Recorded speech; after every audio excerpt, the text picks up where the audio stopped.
तो अस्सलाम वालेकुम गाइस, जैसे कि आप सभी को पता है मैंने चैलेंज लिया 1 साल में 1 लाख सब्सक्राइब का। तो ये है मेरा डे 30। तो सबसे पहले मैं उठ के जा रहा हूँ दुकान जाने के बाद में मैं देखता हूँ कि पापा ने पट्टी डाली दी थी। तो इसको पत्थर पे डालने की देर थी तो पत्थर पे भी डाल ही दिया था पापा ने। तो इसे मैं करता हूँ फिर होले होले ठंडा और मैं बैठा हुआ होता हूँ। मैं आते ही देखता हूँ तो पट्टी तैयार थी। तो फिर हमने मूंगफली को गर्म करा, वो मूंगफली में ये पट्टी खिंच गई थी। फिर इसका भी काम ख़त्म होने के बाद में आज एक ही पट्टी डलनी थी। तो मंगल था तो बाज़ार बंद था। तो फिर मैं जाता हूँ मस्जिद के दीदार करते हुए, फिर मैं जाता हूँ घर की तरफ। तो घर की तरफ दोस्त की जैकेट हमने फेंक दी थी नाली में और ये बैठा हुआ था यहाँ पर। इसकी शक्ल बन गई थी बहुत करी और ये फिर मुझसे बाद में कह रहा था इसका तो बदला मैं बाद में लूंगा।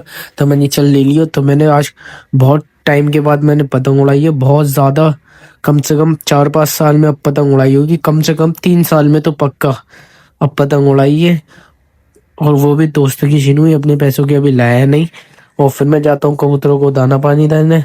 कबूतरों को चुगाने के बाद में अपने कबूतर मस्त रहते। तो फिर मैं जाता हूँ घर पे अंधेरा हो रहा था। मैंने सोचा लाइट जलाऊं यहाँ से। लाइट जलाने की देखा ताला भी लग रहा था तो अंदर से लाइट बंद थी। तो मैं देखता हूँ चटकने दबा के तो बंद थी, तो मैंने अंदर से खोल दिया था। फिर मैं आता हूँ पापा का खाना लेने। सामने थी हमारी दावत करने के बाद में मैं बैठा हुआ होता हूँ दुकान पर बैठा हुआ ही होता हूँ मैं। और फिर मैं दोस्त के साथ घर की तरफ टहल रहा था दोस्तों के साथ। फिर मिलते हैं नेक्स्ट ब्लॉग में, अभी के लिए सब्सक्राइब कर लिए।